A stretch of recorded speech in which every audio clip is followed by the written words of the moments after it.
সিনেমাটি শুরু হয় হাভিয়েরকে দেখিয়ে, যার একটি বিলাসবহুল বাড়ি এবং গাড়ি রয়েছে, যা দেখে মনে হয় সে খুব ধনী। কিন্তু বাস্তবে সে অনেক দিন ধরে কোনো চাকরি করছে না। এই কারণে তার পরিবারে আর্থিক অবস্থা খুব খারাপ হয়ে পড়ে। হাভিয়ের অনেক চাকরির ইন্টারভিউ দিয়েছিল, কিন্তু কোনো চাকরিতেই সে নির্বাচিত হতে পারেনি।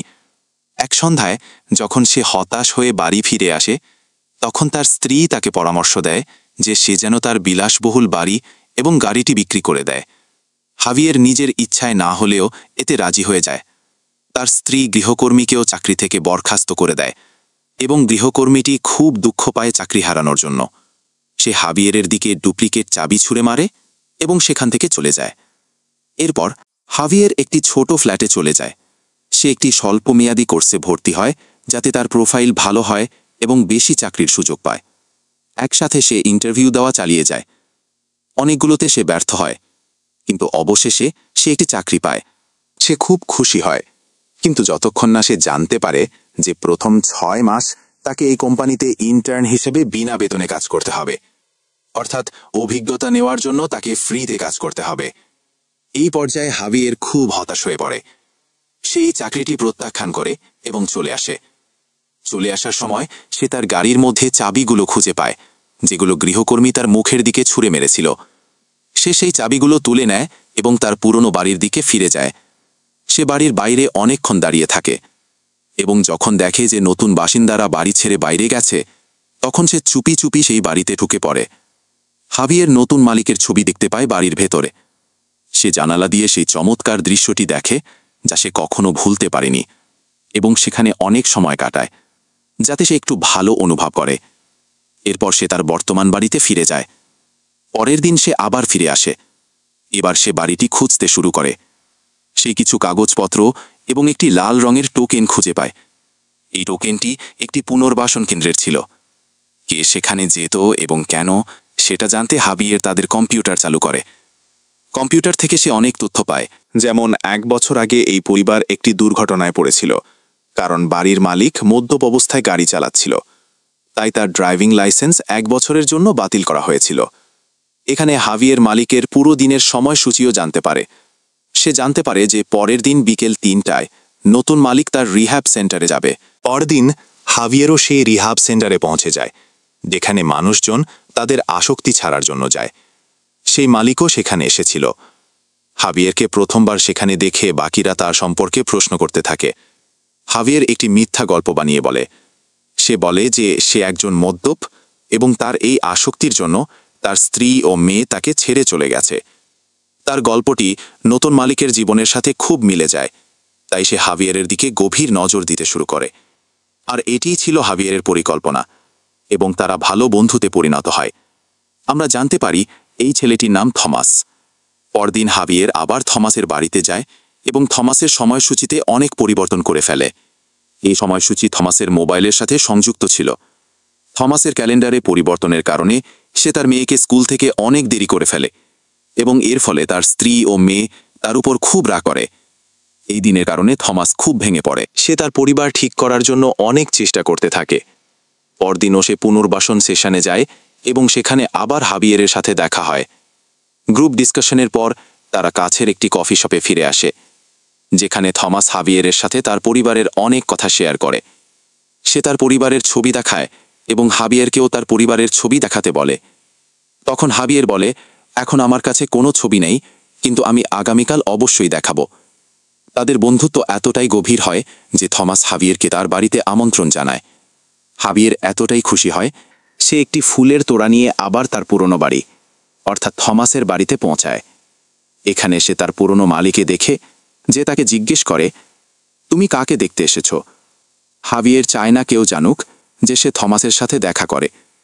আমার কিছু ডকুমেন্ট এই পুরনো ঠিকানায় আসে, আমি সেগুলো নিতে এসেছি। এরপর সে বাড়ির ভিতরে যায়। থমাস তাকে আন্তরিকভাবে স্বাগত জানায়, কিন্তু এখনও থমাস জানে না যে এই বাড়িটি আগে হাভিয়েরের ছিল। হাভিয়ের তাদের সাথে সময় কাটায় এবং পরে চলে যায়।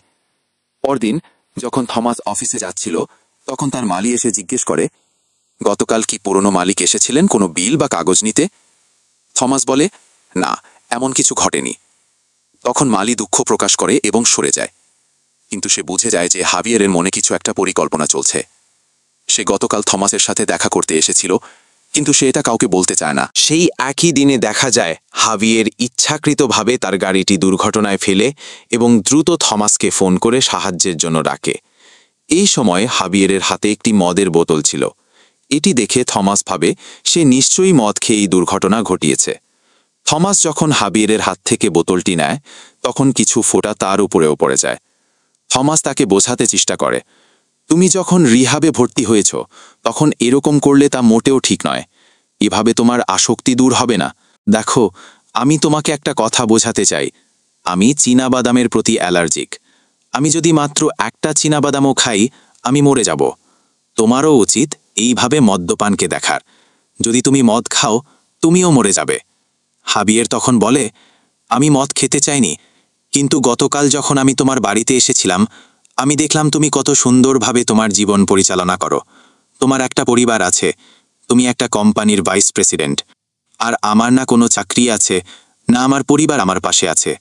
আমি আমার কষ্ট নিয়ন্ত্রণ করতে পারিনি, তাই আমি মদ খেয়ে ফেললাম। থমাস তখন বলে, তুমি বাইরে থেকে যা দেখছো তা পুরোটা সত্যি নয়। এই সব কিছু ব্যালেন্স করে চলতে আমাকে অনেক কষ্ট করতে হয়েছে। আর যে কোম্পানির আমি ভাইস প্রেসিডেন্ট, সেটাও আসলে আমার নয়, সেটি আমার শ্বশুরের। হাভিয়ের সব কথা শোনার পর বলে, আচ্ছা, তোমার ফোনটা কিছুক্ষণ দরকার। আমার ফোনের ব্যাটারি শেষ, আর আমাকে টোয়িং সার্ভিসে কল করতে হবে। এখানে থমাস তাকে ফোন দিয়ে দেয়, কিন্তু কল করার আগে হাভিয়ের নিজের ইমেইলে একটি মেইল পাঠিয়ে দেয়। সে কেন এটা করেছিল সেটা পরবর্তীতে জানা। এই পুরো ঘটনার মধ্যে সে থমাসের কাছ থেকে একটি প্রতিশ্রুতিও নিয়ে নেয়, তুমি বাড়ি গিয়ে তোমার স্ত্রীকে এ বিষয়ে কিছু বলবে না। আমি জানি না সে আমার সম্পর্কে কি ভাববে। থমাস এটিতেও রাজি হয়ে যায়। এখন যখন থমাস বাড়ি যায়, তার স্ত্রী তার জামা কাপড়ে মদের গন্ধ পেয়ে যায় এবং রেগে গিয়ে চিৎকার শুরু করে। তার মনে হয় থমাস আবার আগের মতোই আচরণ শুরু করেছে, যার জন্য আগেও পরিবারে অনেক সমস্যা হয়েছিল। এখানে থমাস বাধ্য হয়ে বলে, আমি মদ খাইনি, হাভিয়ের খেয়েছিল, আমি শুধু তাকে সাহায্য করেছি। এর কিছুক্ষণ পর আমরা দেখি হাভিয়ের একটি ফোন কল পায় তার পুরনো মালি থেকে। সে বলে, আমি জেনে গেছি তুমি বিল আনতে নয়, বরং থমাসের সাথে দেখা করতেই বাড়িতে গিয়েছিলে। যদি চাও যে আমি এটা গোপন রাখি, তাহলে কাল আমাকে গিয়ে দেখা করো। হাভিয়ের বাধ্য হয়ে মালির সাথে দেখা করতে যায়। মালি বলে, আমি জানি তুমি থমাসকে নিয়ে কোনো ভালো উদ্দেশ্য রাখো না। যদি তুমি চাও আমি তোমার বিরুদ্ধে পুলিশে কিছু না বলি, তাহলে তুমি আমার জন্য কাজ করতে পারো। তুমি থমাসের মেয়ের কিছু জামা কাপড় এনে দাও। এটা শুনে হাভিয়ের খুব রেগে যায়। কি নিচু মানসিকতার মানুষ! কিন্তু সে তার পরিকল্পনা নষ্ট করতে চায় না, তাই সে রাজি হয়ে যায়। বাধ্য হয়ে সে এমন সময়ে থমাসের বাড়িতে গার্ডেনিংয়ের কাজ করতে যায় যখন বাড়িতে কেউ থাকে না। তবে সে তখনও তার কাজ সম্পূর্ণ করেনি। ঠিক তখনই থমাসের স্ত্রী বাড়িতে ফিরে আসে। হাভিয়ের খুব ভয় পেয়ে যায়। মজার বিষয় হল, ঠিক এই সময় থমাসের স্ত্রী হাভিয়েরকে ফোন করতে যাচ্ছিল। সে তাকে কিছু বলতে চেয়েছিল। যখন সে কল ডায়াল করে, তখন হাভিয়েরের ফোন বেজে ওঠে। সে সেই রিংটোন শুনতেও পায়, কিন্তু পরে সে ভাবে হয়তো সে ভুল শুনেছে বা এটা তার কল্পনা, তাই সে নিজের কাজ করে চলে যায়। অবশেষে হাভিয়ের রক্ষা পায়। এর কিছুক্ষণ পর আমরা দেখি হাভিয়ের এবং থমাসের স্ত্রী একটি রেস্তোরাঁয় দেখা করে। সেখানে থমাসের স্ত্রী হাভিয়েরকে বলে, আমি চাই না তুমি আর থমাসের সাথে মিশো। আমি চাই না আবার আগের মতো কোনো বড় সমস্যায় পড়ি। আগেও তার মদের অভ্যাসের জন্য আমাদের এক ভয়াবহ দুর্ঘটনার শিকার হতে হয়েছিল। সেই দুর্ঘটনা থেকে আমরা কোনোভাবে বেঁচে গিয়েছিলাম, কিন্তু এখন আমি চাই না তুমি আবার থমাসকে সেই পথে নিয়ে যাও। এখানে হাভিয়ের একটি চালাকি করে এবং থমাসের স্ত্রীকে বলে যে আমি মদ খাইনি, বরং থমাসই খেয়েছিল। সে তাকে একটি ইমেলও দেখায়, যেখানে লেখা ছিল, তাড়াতাড়ি এখানে এসো, আমি বিপদে পড়েছি। এই ইমেলটি আসলে সেই একই ইমেল যা হাভিয়ের থমাসের ফোন নিয়ে নিজের মেইলে পাঠিয়েছিল। মানে পুরো পরিকল্পনাটি সে আগেই ঠিক করে রেখেছিল। এখন বাড়িতে আমরা দেখি এই ভুল বোঝাবুঝির কারণে থমাস এবং তার স্ত্রীর মধ্যে প্রচণ্ড ঝগড়া হয়। এরপর হাভিয়ের একটি পার্সেল পায়, যেখানে থাকে পেপার স্প্রে এবং চীনাবাদাম স্প্রে। সে খুব চালাকির সঙ্গে চীনাবাদাম স্প্রেটি পেপার স্প্রের বোতলের মধ্যে ঢেলে দেয় এবং বাকি জিনিসপত্র ফেলে দেয়। হাবিয়ে যখন এইসব করছিল তখন সে জানত না যে তার স্ত্রী গোপনে তাকে লক্ষ্য করছিল। সে এই স্প্রেটি থমাসের স্ত্রীকে দিতে চায় এবং তার সন্দেহ হয় যে তার স্ত্রী এখন তাকে অনুসরণ করছে, তাই সে তার কোর্স সেন্টারে চলে যায়। হাবিয়েরের স্ত্রী যখন দেখে সে ক্লাসে বসে আছে তখন সে নিশ্চিন্ত হয়ে চলে। এরপর হাবিয়ের যায় মালির সাথে দেখা করতে। সে মালির হাতে থমাসের মেয়ের জামাকাপড় তুলে দেয়, কিন্তু এখন মালির চাহিদা আরও বেড়ে গেছে। সে হাবিয়েরকে বলে, এই ক্যামেরাটি থমাসের মেয়ের ঘরে লাগিয়ে দাও। হাবিয়ের তখন বুঝতে পারে এই মালি এখন তার জন্য হুমকি হয়ে দাঁড়াচ্ছে, তাই সে খুব চতুরতার সাথে মালিকে হত্যা করে যাতে সবাই ভাবে এটা একটা দুর্ঘটনা ছিল এবং হাবিয়ের কোনোভাবেই ফেঁসে না যায়। এরপর সে যায় থমাসের অফিসে। সে থমাসের সাথে দেখা করতে চায়, কিন্তু থমাস খুব রেগে ছিল, কারণ হাবিয়ের গতকাল তার স্ত্রীর কাছে মিথ্যা বলেছিল, যার কারণে তাদের মধ্যে ভুল বোঝাবুঝি হয়েছে। রাগের মাথায় থমাস হাবিয়েরকে এমন মার দেয় যে তার মুখ আর নাক দিয়ে রক্ত বের হতে থাকে। এই অবস্থায় হাবিয়ের কোথাও গিয়ে ব্যান্ডেজ না করে সরাসরি যায় থমাসের স্ত্রীর কাছে এবং তাকে বলে, দেখো তোমার স্বামী আমার সাথে কি করেছে। সে আরও একটা মিথ্যা বলে, থমাস আমাদের দুজনকে রেস্তোরাঁয় একসাথে বসে থাকেছে আর এখন সে ভাবছে আমাদের মধ্যে সম্পর্ক আছে। সে থমাসের স্ত্রীকে বলে, আমার মনে হচ্ছে থমাসের মদের অশক্তি আবার বেড়ে যাচ্ছে। সে রেগে গিয়ে নেশার ঘরে তোমাকে ক্ষতি করতে পারে, তাই আমার কাছে এই পেপার স্প্রেটিই ছিল সেই স্প্রে যার মধ্যে সে চীনা বাদামের দ্রবণ মিশিয়ে দিয়েছিল। এই স্প্রে দিয়ে দেওয়ার পর সে বাড়ি ফিরে যায় এবং তার স্ত্রীকে বলে, আমার খুব জরুরি কাজ আছে, আমি কয়েকদিনের জন্য শহরের বাইরে যাচ্ছি। যদিও তার স্ত্রী বারবার জিজ্ঞেস করছিল সে কোথায় যাচ্ছে, কিন্তু সে তাড়াতাড়ি চলে যায়। এরপর সে থমাসের স্ত্রীকে ফোন করে এবং বলে, আমি জানি তুমি এবং তোমার মেয়ে জিমন্যাস্টদের খুব পছন্দ করো। আমি একজন বিখ্যাত জিমন্যাস্টকে চিনি, আমি চাইলে তোমাদের সাথে দেখা করাতে পারি। এটা শুনে থমাসের স্ত্রী খুব খুশি হয়ে যায় এবং তার মেয়েকে নিয়ে প্রস্তুত হয়। এরা সবাই মিলে সেই জিমন্যাস্টের সাথে ছবি তোলে, যেন এটা একটা পারিবারিক ছবি, আর হাবিয়ের ইচ্ছাকৃতভাবে সেই ছবি থমাসকে পাঠিয়ে দেয়। ছবিটি দেখে থমাস ভেঙে পড়ে, দুঃখে কষ্টে সে একদম অসহায় হয়ে পড়ে এবং বহু মাস পর আবার মদ্যপান শুরু। এটাই ছিল হাবিয়েরের আসল ইচ্ছা। সে চেয়েছিল থমাসের স্ত্রীকে এটা বিশ্বাস করাতে যে থমাস এখনও মদ খায়। এই পুরো পরিকল্পনার মাধ্যমে সে থমাসকে আবার মদ খাওয়াতে বাধ্য করল এবং এইভাবে তার স্ত্রী বিশ্বাস করে ফেলল যে তার স্বামী কখনো মদ ছাড়েনি, বরং সবসময় তাকে ঠকিয়ে এসেছে। এদিকে তার স্ত্রী কিছু বুঝে ওঠার আগেই রেগে গিয়ে থমাস নিজের স্ত্রীর ওপর চড়াও হয়। সে মারধর শুরু করে।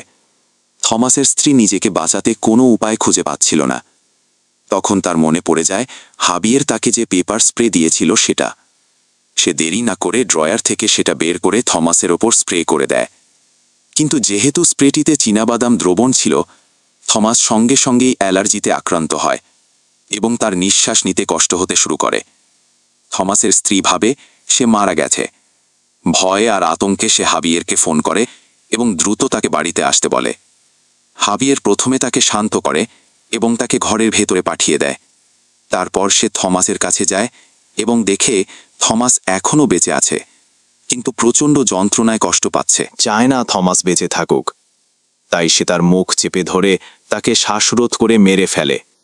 সে তখনই গ্লাভস পরেছিল, যার মানে ছিল সে আগে থেকেই থমাসকে খুন করার পরিকল্পনা করে এসেছিল। অবশেষে থমাস মারা যায়।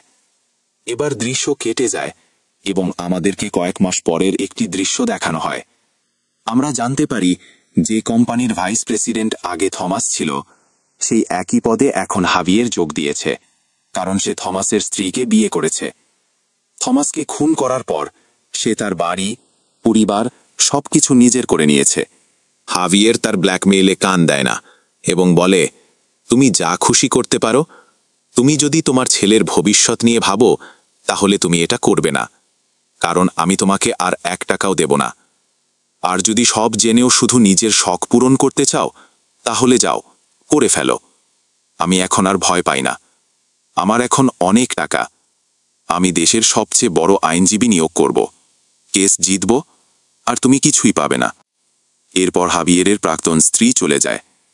হাবিয়ের এবার আসে তার সেই পুরনো বাড়িতে, যা একসময় সে বিক্রি করেছিল, কিন্তু এখন সেটা আবার তার নিজের হয়ে গেছে। এখানে সে থমাসের স্ত্রী এবং মেয়েকে ভালোবাসে, যারা এখন তার নিজের স্ত্রী এবং মেয়ে। হাবিয়ের তাদের সঙ্গে সুখে আছে, তার জীবন এখন পুরোপুরি সেট হয়ে গেছে, এবং সিনেমার এখানেই শেষ।